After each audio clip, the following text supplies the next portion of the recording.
WWE.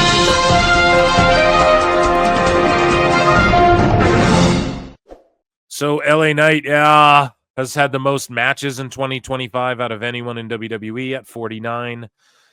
Cero Miedo, George Kittle, football season. Who's up right now? Who's up right now? We got plenty in trying to set up like a hockey thing.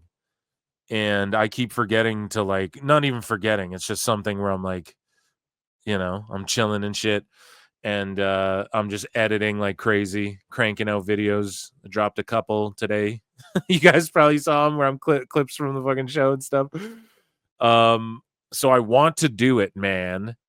So I don't know if we got to use like Chat GPT to set up a fucking, I don't know, Grok, ask Grok on the best way to set up a league and points and shit.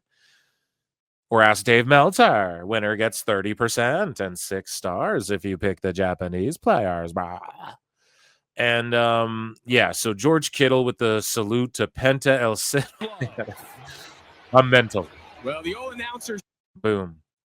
So Nikki Bella responds to Wade Barrett and apologizes for not coming to him first before speaking about her issue with his comment. And she was like, LOL, yes, great news. Sorry, been off. Oh, I was like, am I not sharing the right fucking screen?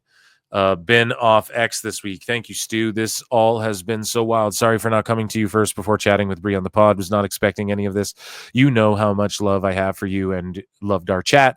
So excited for you. Enjoy that well-deserved time off. So there you go. All was well. And yeah, he like asked for the time. I did the whole breakdown on the other show.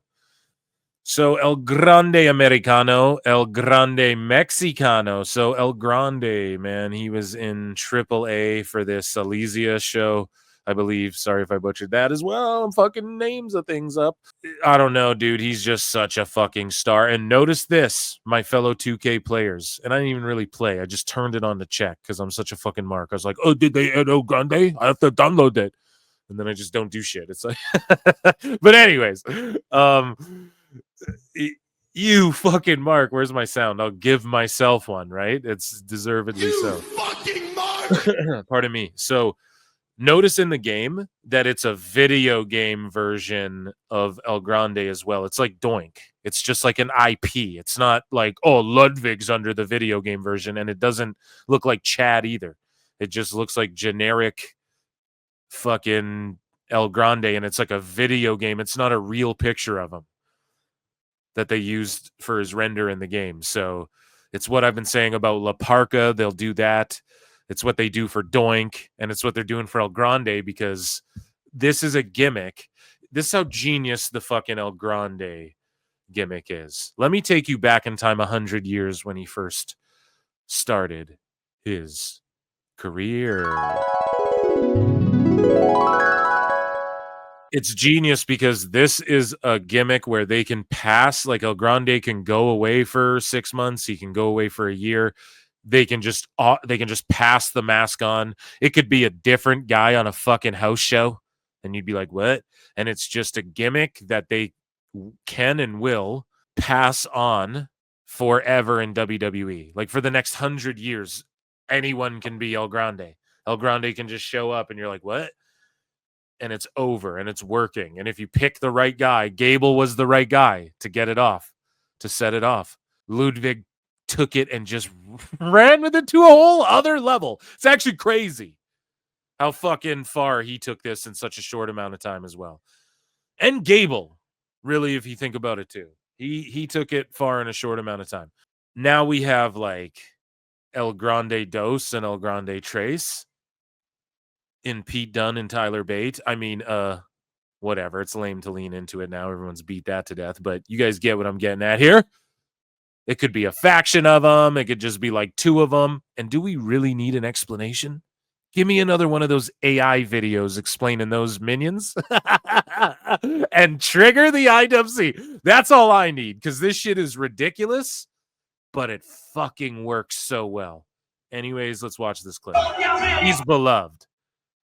Vikingo. He is fucking hated, dude. He's hated there. If Del Rio came out of retirement, they'd be cheering for that. They love Dom. They love El Grande.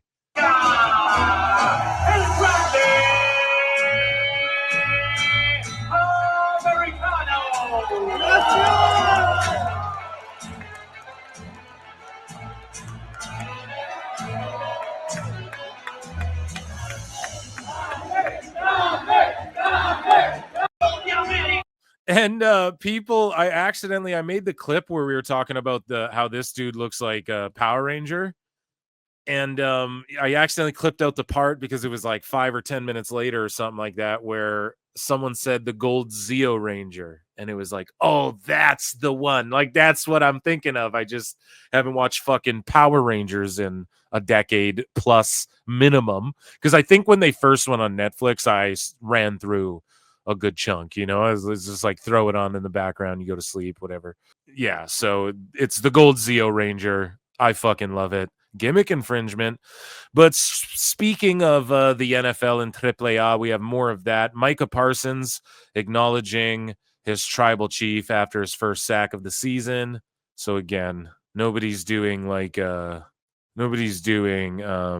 I don't know, Orange Cassidy pockets. Like, what's anyone? I don't know. So Rusev was in NXT at a house show.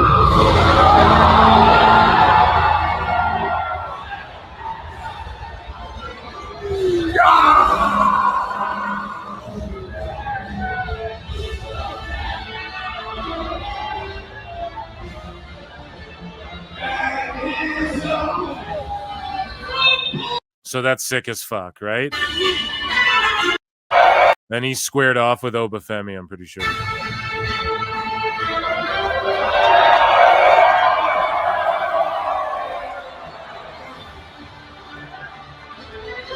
I'm not mad at that at all. Now, some people were like, oh, it could be a bit like, is he in trouble? Is it whatever? He just got a big win on a PLE. So it's not that. Pro Wrestling Noah. So check this out. And I quote tweeted this and I was like, I'm going to be that guy. I'm going to be that sicko. So Noah, okay, Takahashi, Hiromu Takahashi shows up and wins this title in Noah.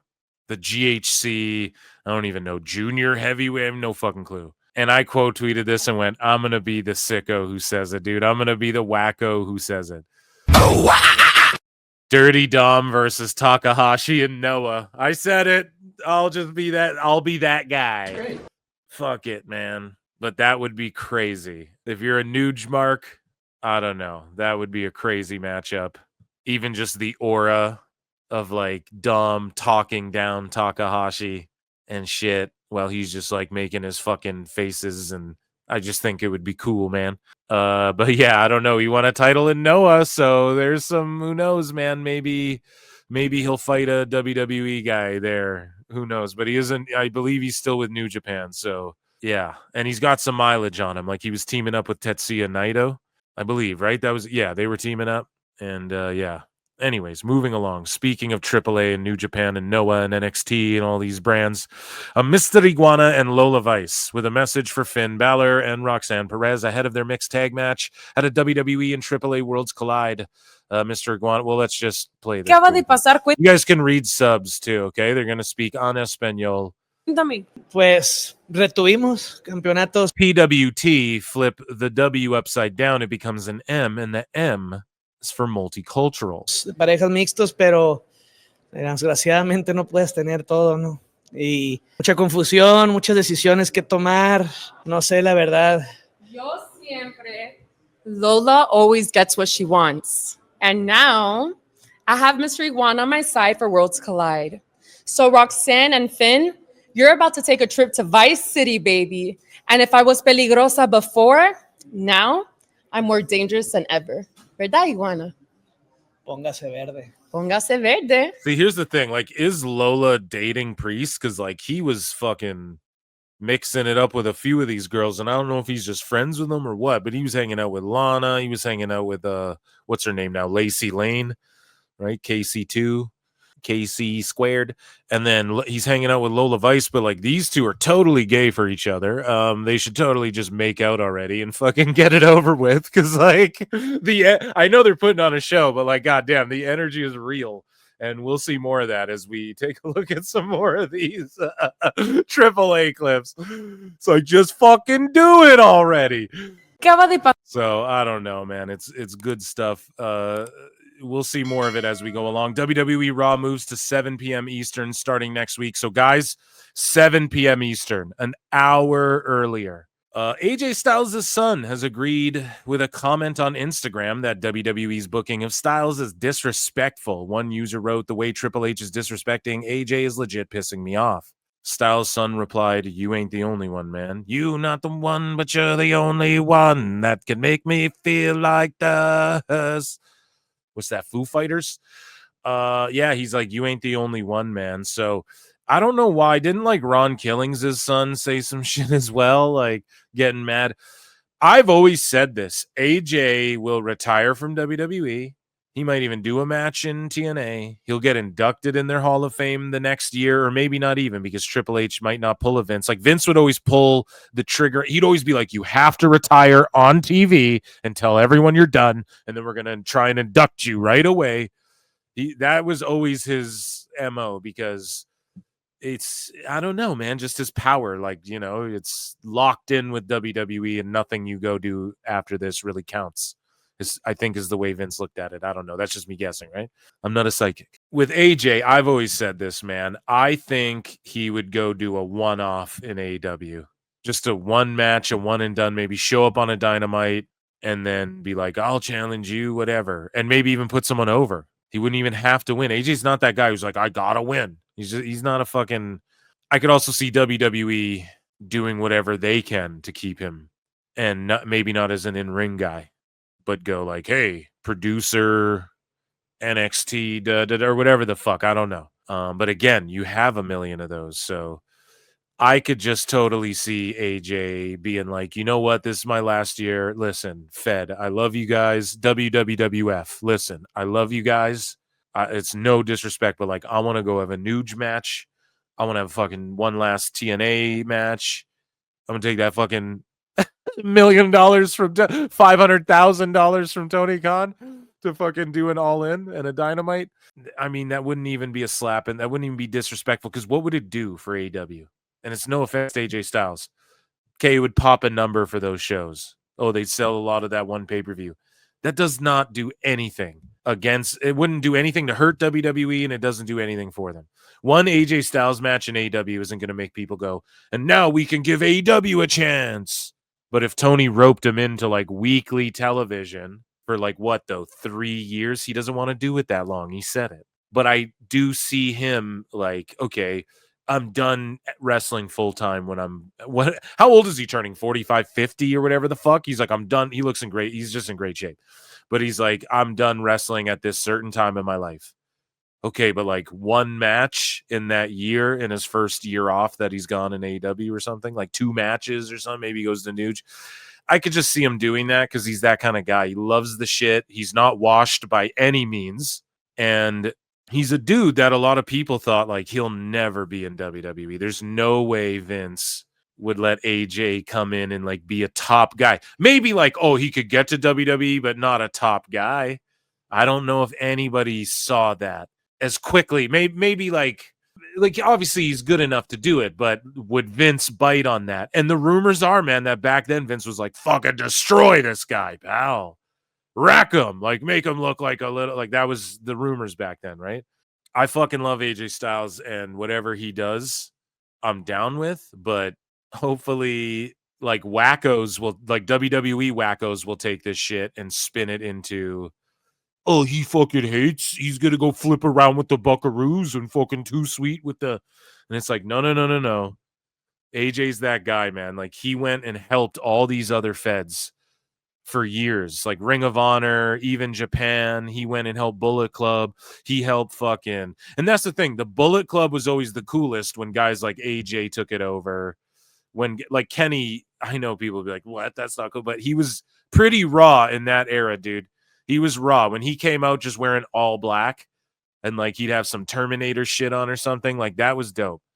And he was like one of the only dudes who wasn't like an ex-WWE guy. It was like him and Devitt. Otherwise, everyone else who really elevated the Bullet Club was like Cody Rhodes, AJ Styles, also Jeff Jarrett. Even like the Bucks are marks. They're like they let Jeff Jarrett join it one night. They even talked about it. Oh, we were gonna have Hogan join the Bullet Club and shit. That would have been cool as fuck in my opinion. Not gonna lie, especially in that era. Like that shit was hot. That shit was over. All I'm saying is this, man. The point I'm getting at is AJ would go wrestle in Nuge one more time and shit. I think so, man. And I don't even think WWE would be against him doing it. Like they might even be down. And I don't know, like I don't be shocked if he's at BFG. I was hoping he would have a match for BFG. It's creeping up though, and they're not really building or saying anything. So I just don't.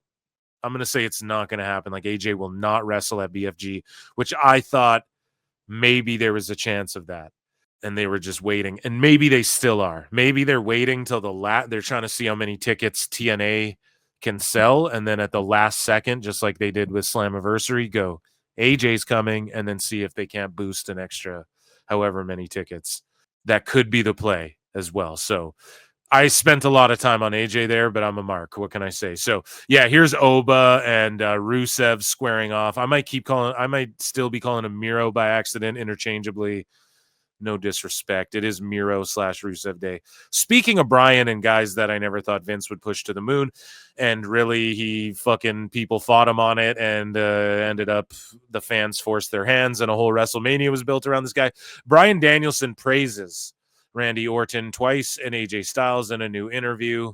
Shout out Nick Stav. One of my favorite opponents was Randy Orton. And I always feel like our best matches were never on TV or paper. Yeah. Our best matches were on these live events. Was it because like you could play with it more, like you didn't have that pressure of staying in a timestamp, or could play with it more? I know we're running out of time. Yeah. And so, but I know I missed my Jet 2 holiday. And we had some what I thought were really fun, good TV matches. But I always loved wrestling. I loved wrestling Randy, but it's like, but we got time to like gel with one another on these live events. And from a WWE perspective, the two guys that I really love. I mean, there's more than two guys that love wrestling. There's so many guys, but like I said, Randy Orton is one of my favorite. I mean, he's just incredible. The Viper, I know it's a Viper. He might RKO you. I know. And then everyone always talks highly of him. Yeah, I mean, he's just from a wrestler's perspective, he's just incredible. Yeah, right. And so and then AJ Styles, right? Yeah, think about it. This thing goes shit on Orton and his style. AJ Styles is fantastic. So and Orton's so good because he doesn't do anything. What's Orton's moves? The DDT, where you get draped in the ropes and he taunts for most of it. Simple as fuck. The RKO, the jumping cutter, simple as fuck. Can hit it on anyone. What else is his moves? Doesn't he do like a Thez press? He does the stomps. Oh, what's his other move? The kick. Right? What's his fucking? He just does the most basic shit. He does a superplex every now and again. And we ain't even seen him bust those out as of late because his fucking lower back, he botched him a couple times there. And he's one of the GOATs. So why? What is it? It's his psychology and his pacing and his storytelling and his fucking and just making simple shit look really fucking cool. Oh, he does the back breaker where he just like, it's a reverse like neck breaker where he fucking drops to his knee. So he doesn't have to bump on his back or his fucking butt to do a neck breaker. He just does it like on his hip and he just drops to his knee. So it's like a little short, quick boom. He's just real smart with it, dude. Had some great matches, 2018, 2019. Yeah. And yes. Yeah, his most explosive move is the snap power slam. That's right, chat. Multiple sources indicated that prior to re-signing with WWE on his most recent extension, AJ Styles did indeed put feelers out about potential options outside of the company. See, so like Philly Tian right here. If this is real, I'm not surprised, is all I'm going to say. I don't care about calling it or being right. I'm not a fucking dirt sheet. I'm just saying, like, I said it. That was my prediction. I think I got a good fucking read on the guy, and I just think I've been a fan of him for a long time. And I just think he he would definitely go be like, yeah, I want to do a match in Noah, Nuge. I want to go do a AAA match. I want to do a fucking I want to go do an AEW match. I want to do a fucking this, and that. If you guys allow me to do all this, I'll fucking whatever. I'll be with this company forever. It's not a slap in the face to WWE. It does not hurt them whatsoever. And shout out AJ Styles, but it's unclear whether or not it was AEW or whatever the fuck John Alba goes to say. We all know what the Sickos already did is they picked up on it and went, oh, AJ Styles to AEW. So Kevin Nash talks about LA Knight and how he should have won the World Heavyweight title at Clash en Paris and said he worked his ass off. He fucking had some great shine. Would it have hurt the fucking the absolute programming if LA Knight would have fucking went over? So JJ Alexander says that's BS from John Alba. Phil, AJ was reaching out to see about doing convention signings, not actual wrestling stuff. So there you go. And shout out JJ. I mean, you know, he's been around the block and he knows a guy or two. So I'm inclined to believe that I do see AJ, though, being a guy. Regardless of that, before that was ever said and after, if that was never said, I'd still maintain that same thought. I just bring it up again because it's topical today. But anyways, here's shout out Sean Oliver, by the way. You guys go and check out Click This. Would it have hurt the programming? I mean, and check out my guy JJ's show White Heat. I was on there. I think it was last week, right? The booking over the weekend. One of these days, man. They all blend together after a while. I mean, like, he worked his ass off. He fucking. I mean, he had some great shine. Like it does it.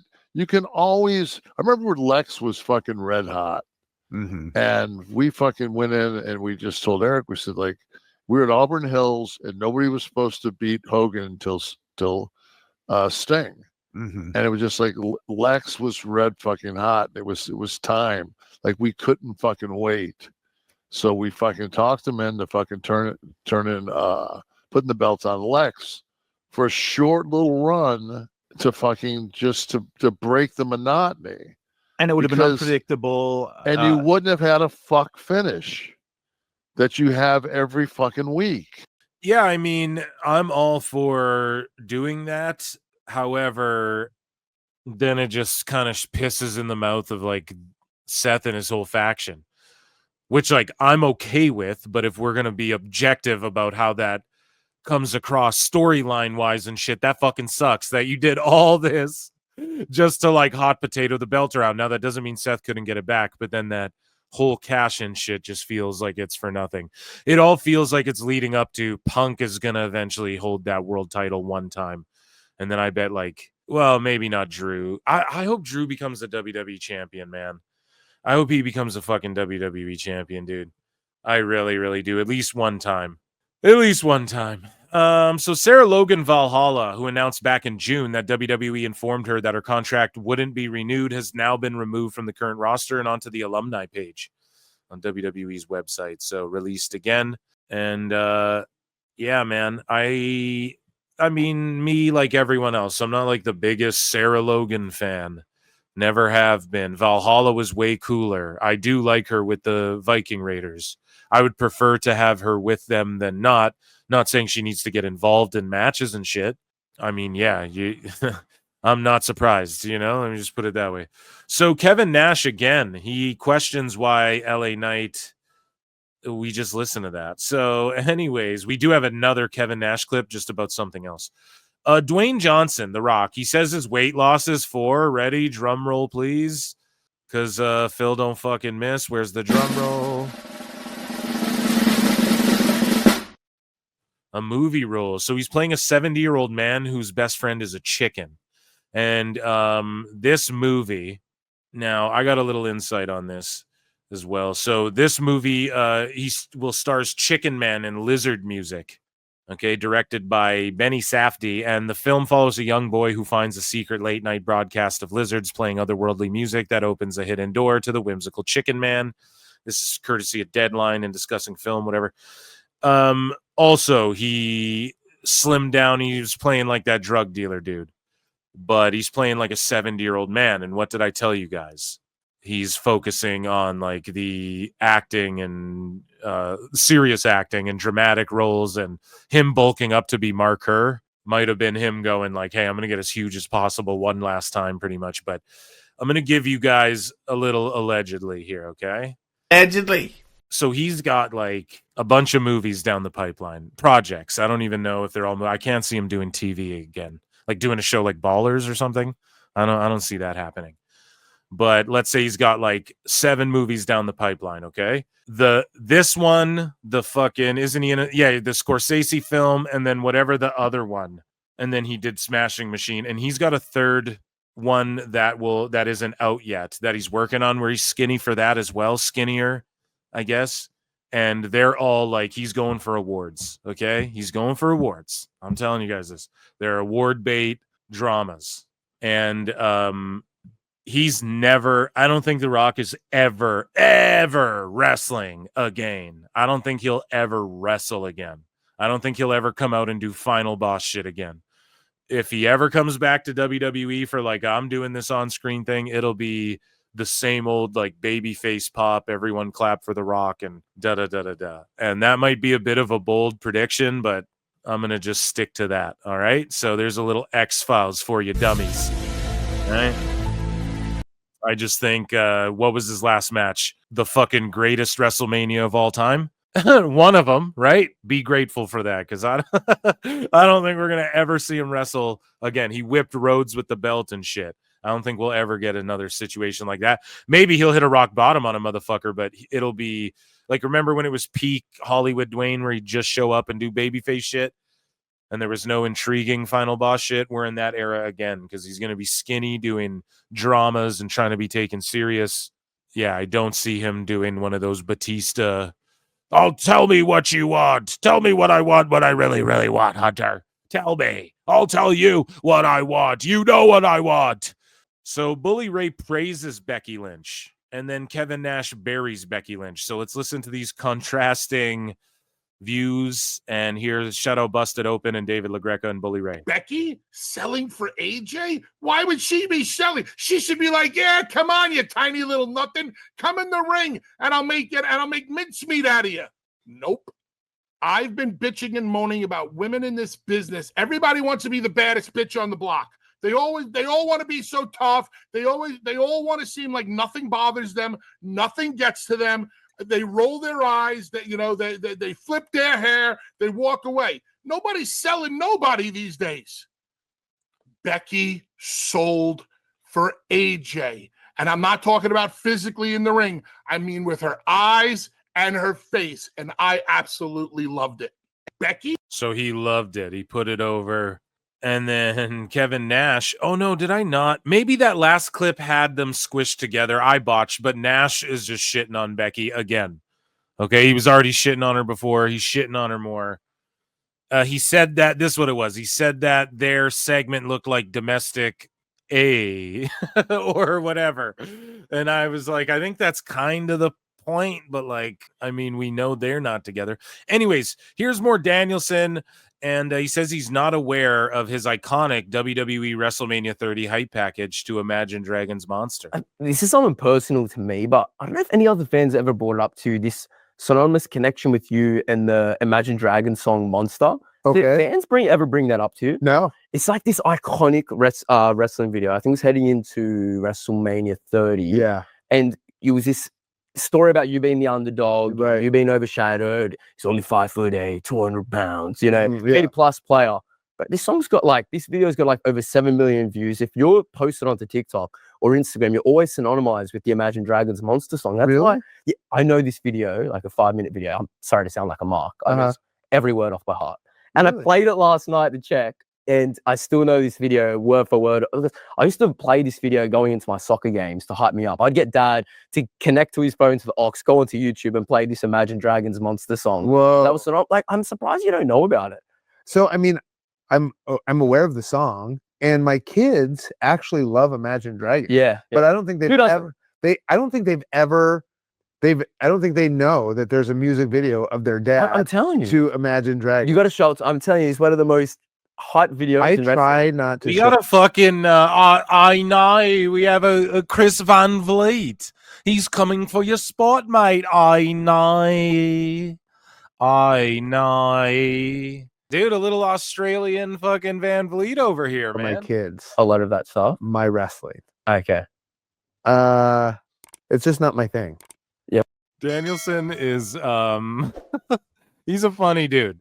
Dominik Mysterio gets a massive reaction as he appears via video with a message for El Hijo del Vikingo ahead of their mega championship match at WWE and AAA Worlds Collide. That's another reaction, and they hate Vikingo.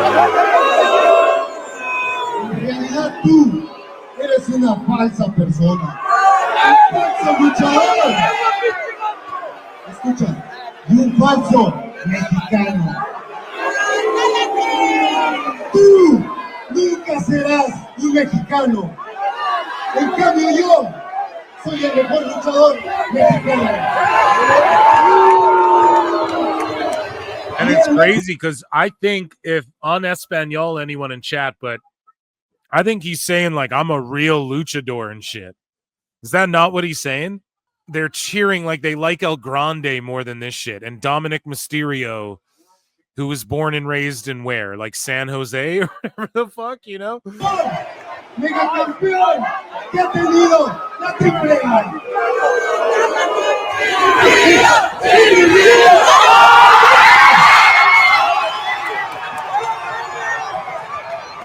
Esta noche son parte de historia, porque hoy es la última noche que van a ver al hijo de Vikingo con ese mega campeonato.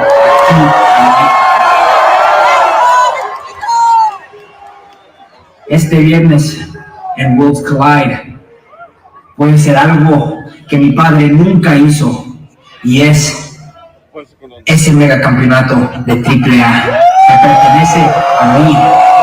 So yeah, man, he's just getting big pops. And so here is, again, we covered it earlier. Lola Vice is on the other side of the ring in this tag match.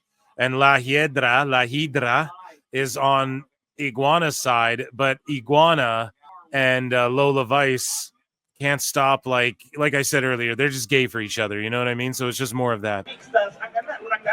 And Lindsay Dorado as well is on Lola Vice's side, and she's like waving at Iguana.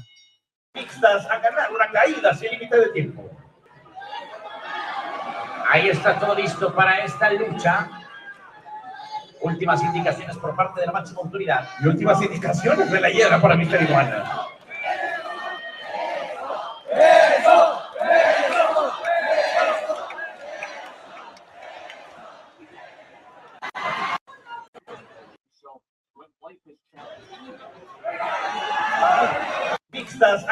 Damn, man. Mr. Iguana's killing the game. And that, ladies and gentlemen, was WWE.